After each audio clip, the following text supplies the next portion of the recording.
आपके पास सब कुछ रहेगा, केवल वक्त ही नहीं रहेगा। ये वो दौर है, इसको जहन नशी कर रहे हैं। मैं मिसाल के तौर पर दो बातें आपके सामने रखना चाहूँगा आज इस मजलिस के माध्यम से कि एक वो है जो हमें अकेला नहीं होने देता और हमारी फितरत है कि उसके मोहब्बत के बगैर हमारी जिंदगी अधूरी है।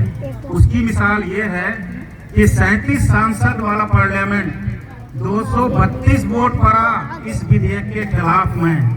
ये है हिंदुस्तान की मोहब्बत और हमें उसका शुक्रगुजार होना चाहिए कि हर मोड़ पर वो मेरे साथ है, मेरा दामन छोड़ता नहीं है। ये हिंदुस्तान की खूबसूरती है, यही आज़ादी का असल मकसद है।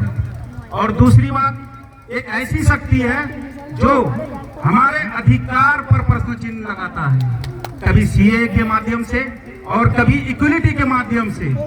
ये जो विधेयक आया है इसमें वक्फ एक आधार है, उसकी जमीनें, खानकाहें और कब्रिस्तानें तो अलग हैं, मगर उन्होंने मेरा इक्वलिटी का अधिकार छीनने का प्रयास किया, उस पर मोहर लगाया। इसका जवाब हमें देना पड़ेगा, वरना हम दोहरे दर्जे की नागरिक, आज एक अधिकार लीजिएगा कल दूसरा ले लीजिएगा, कल को कहिएगा वोट भी नहीं करने देंगे, तो क्या कर लीजिएगा। इसलिए वक्त को निकालना पड़ेगा और ये लंबी लड़ाई लड़नी पड़ेगी और हम सबको शुक्रिया अदा करना होगा कि इस लड़ाई में जो जो हमारे साथ है उसके लिए भी तहफ़्फ़ुज़ अदा करना होगा।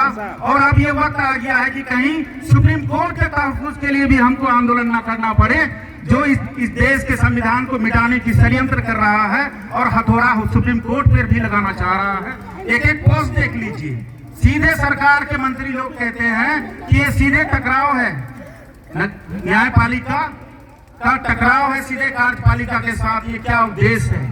दूसरा, यहाँ का जो उपराष्ट्रपति है वो कहता है कि ये सीधे टकराव है राष्ट्रपति से, इसका क्या कहते हैं, सुप्रीम कोर्ट का। सुप्रीम कोर्ट राष्ट्रपति से बड़ा नहीं हो सकता। इन वक्तव्यों का क्या आधार है, मिलावट है कि नहीं है। मगर सबसे बड़ा इस देश में कुछ है तो वो संविधान है और उसके रक्षा करने के लिए नौजवानों को और हर उस इंसान को जो इस देश से मोहब्बत करता है उसको खड़ा रहना होगा, लड़ना होगा। ये लड़ाई लंबी चलेगी, आपको मुत्तहद होना होगा, आपसी इख्तिलाफ को मिटाना होगा, राजनीति को भी छोड़ना होगा। कुर्बानी का जज्बा पैदा कीजिए और ये लड़ाई खुद से लड़ने के लिए तैयार रहिए।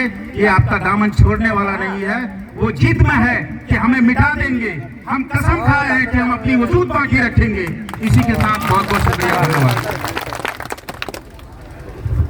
आज के इस मजलिस के सदारत फरमा रहे